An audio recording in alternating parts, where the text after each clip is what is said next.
পেঁয়াজ, কাঁচামরিচ, টমেটো, রসুন সবই কেটে নিয়েছি। চুলা জ্বালিয়ে শুকনো কড়াই বসিয়ে দিয়েছি। তারপর সয়াবিন তেল দিয়ে দিলাম সামান্য। পেঁয়াজ, রসুন, কাঁচামরিচ, টমেটো সব দিয়ে নাড়াচাড়া করে নিচ্ছি।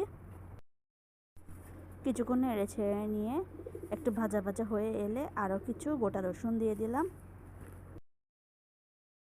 আবারও ভালো করে নেড়ে ছেড়ে নিয়ে হালকা ব্রাউন কালার আসার পরে লবণ, হলুদ, মরিচ, জিরা, ধনিয়া গুঁড়ো সব কিছু দিয়ে ভালো করে নেড়ে ছেড়ে নিয়ে ভাজা ভাজা হয়ে এলে যখন পুরো আসছিল তখন একটু পানি দিয়ে দিলাম।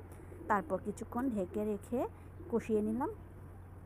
তারপর পরিষ্কার করে রাখা চিংড়ি মাছগুলো দিয়ে দিলাম। চিংড়ি মাছের মাথাগুলো আমি ফেলে দিয়েছি। ভিডিওটি ভালো লাগলে লাইক, কমেন্ট, শেয়ার করুন। সেই সাথে চ্যানেলটিকে সাবস্ক্রাইব করুন। চাইলে চিংড়ি মাছগুলো আপনারা ভাজা ভাজা করে নিতে পারেন আগে। আমি কিন্তু তা করিনি, আমি কাঁচা কাঁচাই দিয়েছি, এটার আবার অন্যরকম স্বাদ লাগে। তারপর কিছুক্ষণ ঢেকে নিয়েছি। তারপর আবার উল্টে পাল্টে নেড়ে ছেড়ে দিয়ে ধনিয়া পাতাগুলো ছিটিয়ে দিয়েছি। লবণ চেক করে নিচ্ছি, লবণও পারফেক্টভাবে হয়েছে। এবার আমি নামিয়ে নিচ্ছি চুলো থেকে। গরম গরম ভাতের সাথে কিন্তু হ্যাপি লাগবে। বাসা অবশ্যই এভাবে করে ট্রাই করবেন। ভালো থাকবেন, সুস্থ থাকবেন। আল্লাহ হাফেজ।